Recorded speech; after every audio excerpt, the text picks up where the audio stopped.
Dieses Jahr hat Bitcoin über 100% zugelegt. Und wir müssen uns mal überlegen, woran liegt das? Wer kauft hier gerade Bitcoin? Und wer hat hier Interesse? JP Morgan, die größte Großbank der Welt, hat jetzt hier einen Bericht veröffentlicht. Der ist tatsächlich nur erstmal intern veröffentlicht worden, aber der liegt CoinDesk vor. Und die haben erst über diesen Bericht geschrieben und haben gesagt, die institutionellen Investoren befeuern den Bitcoin-Kurs gerade. Da müssen wir uns jetzt mal angucken, woran das liegt. Also wir haben ja auch letzte Tage schon ein Video gemacht. Da haben wir mal uns angeschaut, wie aktuell der Bitcoin-Kurs sich loslöst von den ganzen klassischen Aktienmärkten. Zum Beispiel hier sehen wir im Vergleich den S&P 500 zum Bitcoin-Kurs, der 25,23% plus gemacht hat im letzten Monat und S&P 500 minus 6,32%. Das ist natürlich eine starke Entwicklung. Pro Bitcoin schlecht für die Aktien. Ja, und diese Entwicklung, die muss man hinterfragen. Larry Fink sagte, es ist eine Flucht hin in die Qualität. Und das glaube ich auch. Die Frage ist aber, warum? Und eins darf man nicht vergessen, Larry Finks Unternehmen selbst ist wahrscheinlich der größte Treiber für den Kurs. Denn, naja, BlackRock hat einen Spot-Bitcoin-ETF-Antrag gestellt. Und genau danach steht das Interesse. Und da ist auch eine große Hoffnung, dass er zugelassen wird. Der Bericht von JP Morgan, der jetzt hier eben zeigt, dass die vor allem Futures-Positionen gerade gekauft werden. Ja, und was sind Futures? Tja, der Futures-ETF, den gibt es ja schon lange. Da werden aber keine Bitcoin gekauft, sondern dieser Futures-ETF folgt dem Bitcoin-Preis. Heißt aber auch, jedes Mal, wenn so ein Futures-ETF gekauft wird, der nur das Anrecht auf diese Wette ist. Ja, also es werden, wie gesagt, keine Bitcoin gekauft. In dem Moment wird der Markt nicht verknappt. Ja. Es fließt Fiat-Geld in die Hoffnung von Bitcoin, aber ohne, dass dieses Geld zu Bitcoin fließt. Es fließt in eine Wette auf den Bitcoin-Kurs. Ja, und diese Wette, die hat sich, wie erwartet, auch vom eigentlichen Bitcoin-Kurs abgekoppelt. Wir können uns das hier mal anschauen. So sieht das Ganze mittlerweile aus. Ja. Seit 2023, seit Anbeginn des Jahres. Am Anfang hat man noch gesehen, die Wetten sind korreliert mit dem Bitcoin-Kurs. Und hier im April fing das an, sich voneinander zu trennen. Da haben die Wetten schlechter performt als Bitcoin. Und jetzt sehen wir das hier. Der Bitcoin Futures hat dieses Jahr plus 65,31% gemacht und Bitcoin hat über 100% plus gemacht. Ja, das war auch das, was ich schon mal sagte. Viele hatten damals die Befürchtung, ja, wenn so ein Futures-ETF kommt, ist das so, als würde man den Bitcoin-Markt aufblähen. Da habe ich schon gesagt, nee, weil im Endeffekt ist es halt so, wenn wirklich die Nachfrage extrem nach Bitcoin da ist und stattdessen Futures gekauft werden, sind ja nicht mehr Bitcoin da. Und das heißt, wenn der Bitcoin-Markt trotzdem knapp ist, dann entkoppeln sich irgendwann die Preise und die Kursentwicklung dieser Produkte. Genau das ist, was wir gerade sehen und das ist ein gutes Zeichen. Das ist aus zweierlei Hinsicht ein gutes Zeichen. Das erste, es entkoppelt sich. Und das zweite, es scheint hier institutionelles Interesse zu geben. Denn diese Futures werden vor allem von Unternehmen gekauft, Hedgefondsmanagern und so weiter, weil die Problematik haben, im jetzigen Zustand zwar rein technisch Bitcoin kaufen zu können, regulatorisch aber nicht so einfach. Also sie könnten auch regulatorisch Bitcoin kaufen. Die Problematik ist aber, wenn Unternehmen jetzt Bitcoin kaufen, dann fließen diese Bitcoin in die Unternehmensbilanz mit ein. Also in die Geschäftszahlen. Wenn ein Unternehmen also jetzt Autos herstellt oder Spülmaschinen, egal was, ja, die stellen ihnen was her oder eine Dienstleistung und Bitcoin kaufen und Bitcoin sich bewegt und sie diese Bitcoin verkaufen, dann ist der Gewinn oder der Verlust, den sie damit machen, Teil ihrer Geschäftszahlen. Das wollen die nicht. In dem Moment, wo sie eine an der Börse gehandelte Wette kaufen, wie hier diese Futures, sind sie davon nicht betroffen. Das heißt, ja, die hoffen auf Bitcoin, die glauben an Bitcoin. Das Einzige, was sie tun können, ist aber gerade auf die Wette zu setzen. Da stehen die Chancen aber gut, dass wenn ein Spot-ETF zugelassen wird, diese Wetten komplett geschlossen werden oder zum großen Teil und überwiegend der Spot-ETF gekauft wird, weil ja der in dem Moment dann auch dem Bitcoin-Kurs folgt. Denn du kannst ja jederzeit hingehen und deine Bitcoin nehmen und sie in den ETF tauschen. So läuft das ganze Spiel, zumindest bei BlackRock. Also technisch gesehen, wenn BlackRock den ETF zulässt, funktioniert das wie folgt. Eine Bank wie JP Morgan geht mit Bitcoin zu BlackRock. BlackRock tauscht zu festen Anteilen ihre Spot-ETFs gegen die Bitcoin. BlackRock verwahrt dann die Bitcoin, solange wie es diese ETFs gibt. In dem Moment, wo die ETFs von der Börse zurück zu BlackRock gehen, gibt BlackRock die Bitcoin als Gegenwert zurück und vernichtet die ETFs. So, und genau dieser Prozess, der funktioniert so lange, wie Bitcoin an den Märkten zur Verfügung stehen. Was wir im letzten Hype 2021 gesehen haben, war, dass an manchen Börsen, an manchen Tagen, zu manchen Uhrzeiten keine Bitcoin mehr verfügbar waren. Wir hatten einen kompletten Marktschock. Die Leute wollten so viel Bitcoin haben und keiner war bereit zu verkaufen. Das hat den Preis getrieben. Jetzt stellt euch mal vor, nicht das kleine Retail-Money wie 2021 wartet, sondern das große institutionelle Geld wartet. Milliarden, Billionen Dollar. Naja, was passieren könnte ist, dass der Markt in einen solchen Schockzustand kommt, dass BlackRock gar keine weiteren ETFs ausgeben kann, weil keiner mit Bitcoin zu BlackRock geht. Es gibt einfach keine. Was meint ihr, was in dem Moment mit dem Bitcoin-Preis passieren kann. Es kann immens werden. Man malt sich das gar nicht aus, was in so einer Situation entsteht, wenn Unternehmen FOMO bekommen. Ja. Das Spannende ist, es scheint Interesse genau daran zu geben. Und das zeigen eben diese Zahlen. Wenn die schon bereit sind, zu einem schlechteren Performance-Kurs die Futures zu holen, Hauptsache irgendwie mit dabei zu sein, da kann man sich vorstellen, was los ist, wenn sie wirklich Spot-ETFs kaufen, die tatsächlich mit Bitcoin gedeckt sind. Das große institutionelle Geld wartet dann nur so. Der Mike McGlone ist bei Bloomberg, der ist Makrostratege und macht Analysen und sowas. Und der hat im Sommer für Aufsehen gesorgt. Der hat gesagt, er glaubt, Bitcoin könnte nochmal auf $10.000 fallen. Ja? Und ihr wisst das ja, ich habe ja auch meine Prognose direkt an Silvester abgegeben, wo ich gesagt habe, ja, an Silvester, das könnte sein, dass dieses Jahr noch passiert, dass Bitcoin auf 10.000 fällt. Na, Gott sei Dank habe ich halt auch eine nicht so gut funktionierende Glaskugel. Das Spannende aber dabei ist, dass genau dieser Analyst jetzt sagt, das sieht jetzt gerade wieder besser aus. Und er geht fest davon aus, dass der Spot-ETF kommt. Also er rechnet zu 100% damit.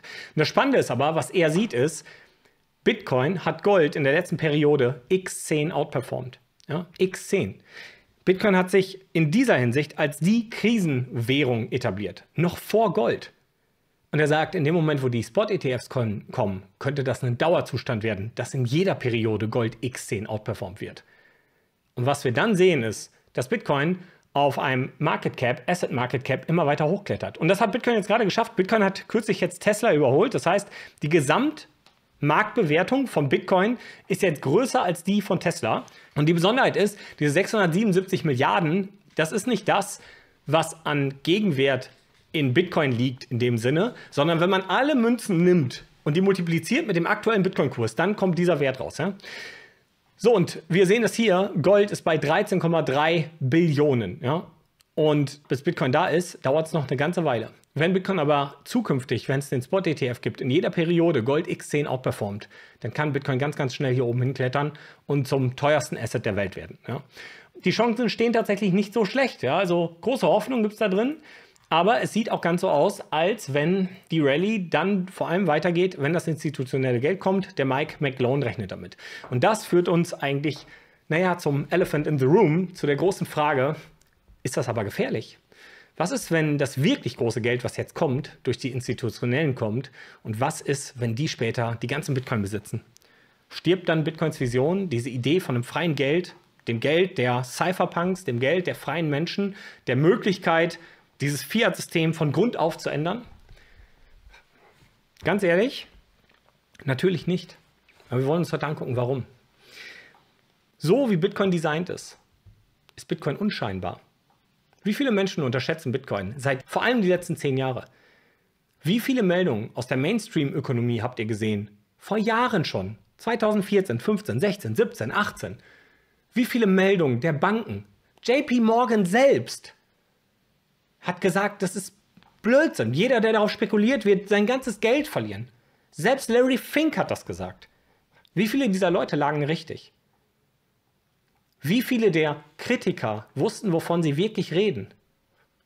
Wie viele waren on point und haben Bitcoin verstanden? Bitcoin ist unscheinbar. Weil Bitcoin in der Tiefe zu verstehen bedeutet, dass es nicht reicht, sich mit Märkten auszukennen und Ökonomie auszukennen. Oder mit Technik auszukennen, oder mit Physik auszukennen, oder mit Mathematik auszukennen. Um Bitcoin wirklich im tiefen Kern verstehen zu können, brauchst du all diese Kompetenzbereiche. Und selbst dann wirst du nie zu 100% Bitcoin in dieser Tiefe verstehen, wie Bitcoin Probleme für uns lösen kann, wenn wir es als Geld für uns nutzen. Und diese Schwierigkeit ist der beste Schutz, den Bitcoin hat. Sie schauen auf Bitcoin und sagen, oh Gott, die Blockchain, das ist ja die dreifache Buchführungsüberprüfung. Jede Transaktion ist einzusehen, ja super. Dankeschön, dass ihr dieses Geld bringt, was wir so toll einsehen können. Ja? Sie denken, sie können es kontrollieren. Sie können es nicht kontrollieren. Bitcoin ist wie das trojanische Pferd. Bitcoin wird inmitten des Systems gezogen. Genau da muss Bitcoin hin. Und von dort fängt Bitcoin an zu wirken. Bitcoin wäre nie erfolgreich, wenn es nur am Rande einer kleinen Schattengesellschaft funktionieren würde. Bitcoin war auch nie darauf ausgelegt, nicht für große Player zur Verfügung zu stehen. Und dennoch hat Bitcoin einen fundamentalen Unterschied zu unserem Fiat-System. Während große Banken, große Investment-Hedgefonds, große Kapital, Risikogeber und Nutzer unsere Wirtschaft derart ausnutzen, dass sie sich Geld aus dem Nichts drucken in Form von Krediten, dieses Geld am Markt einsetzen und gewaltigste Risiken eingehen, um gewaltigste Renditen zu fahren, trifft sie das Risiko nie. Denn in dem Moment, wo sie sich verzocken, drucken sie einfach neues Geld. Und mit jedem Mal wird die Kaufkraft entwertet. Eure Kaufkraft. Das Geld in eurem Portemonnaie wird in diesem Verhältnis weniger wert. Ihr könnt euch dieses Verhältnis an Kaufkraft in Zukunft weniger leisten. Weil einzelne Akteure in der Lage sind, euch die Kaufkraft zu stehlen, weil sie mit eurer Kaufkraft zocken. Und warum funktioniert das? Weil ihr deren Geld benutzt. Bitcoin ist eine Idee von einem Geld, was nicht zentral erschaffen werden kann. Diese ganzen großen Akteure können sich mit Bitcoin eindecken. Sie können ihre Fiat-Währung gegen Bitcoin kaputt drucken. Das Verhältnis von Fiat-Währung zu Bitcoin wird immer ungleicher. Fiat wird immer weiter ausgeweitet, Bitcoin bleibt knapp, wird sogar am Markt immer weiter verknappt. Der Preis steigt ins Unermessliche. Du kannst irgendwann gar nicht mehr so schnell Fiat-Geld drucken, wie der Bitcoin-Preis steigt. In diesem Moment mögen diese Akteure reich sein. Einmal.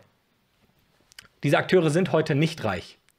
Soll ich euch diese Akteure zeigen, die heute unsere Wirtschaft dominieren und bestimmen, was wie gekauft wird? Hier, VW-Konzern. Der VW-Konzern hat 400 Milliarden Schulden. Der ist nicht reich. Ja, die Geschäftsführer, die Stakeholder, die kriegen die ganze Kohle. Natürlich, die machen damit Geld, dass dieser Konzern sich immer weiter verschuldet. Der darf gar nicht pleite gehen. In dem Moment, wo der pleite geht, ist die deutsche Wirtschaft platt. Und dennoch ist dieser Prozess unfair.